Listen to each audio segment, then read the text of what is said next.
आज हम लोग direction cosine between two point कैसे निकालेंगे, डायरेक्शन कोसाइन दो पॉइंट के बीच वो पता करेंगे।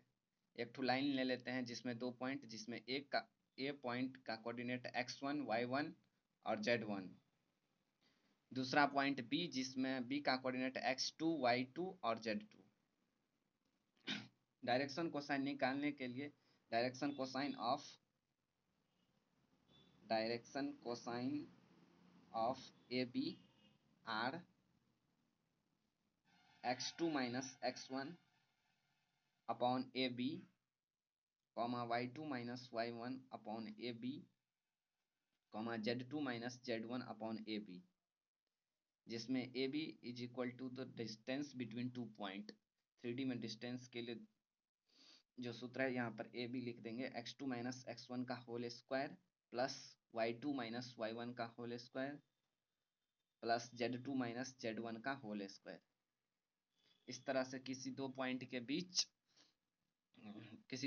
के बीच यदि हमें डायरेक्शन कोसाइन पता करना रहेगा तो उसका डायरेक्शन कोसाइन हो जाएगा x2 माइनस x1 बट्टे A B comma y2 minus y1 बट्टे A B comma z2 minus z1 बट्टे ए बी, जिसमें A B is equal to हो जाएगा डिस्टेंस बिटवीन टू पॉइंट, जो कि हम इस तरह से निकालेंगे।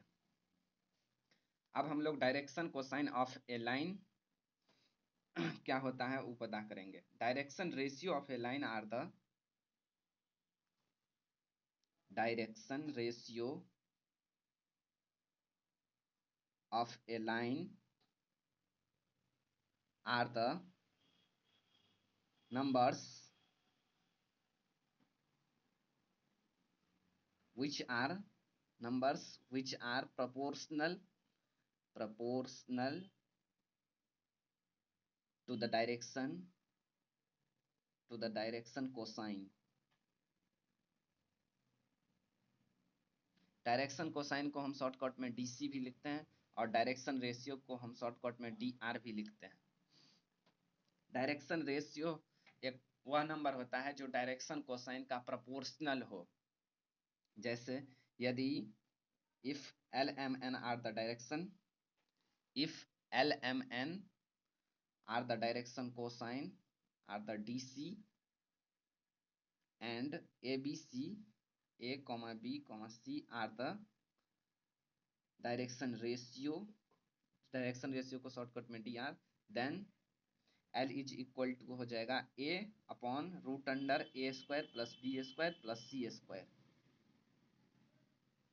ठीक इसी तरह से M इज इक्वल टू हो जाएगा B upon root under A square plus B square plus C square. इसी तरह से N इज इक्वल टू हो जाएगा C upon root under A square plus B square plus C square.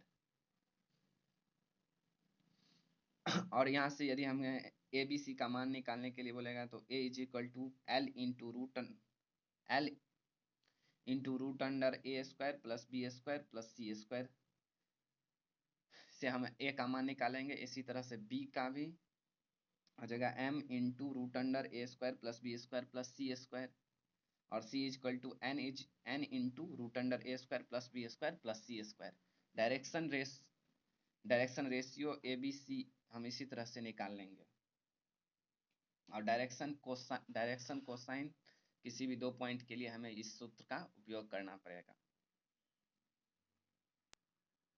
अब हम अगले वीडियो में एंगल बिटवीन टू लाइन के बारे में बनाएंगे।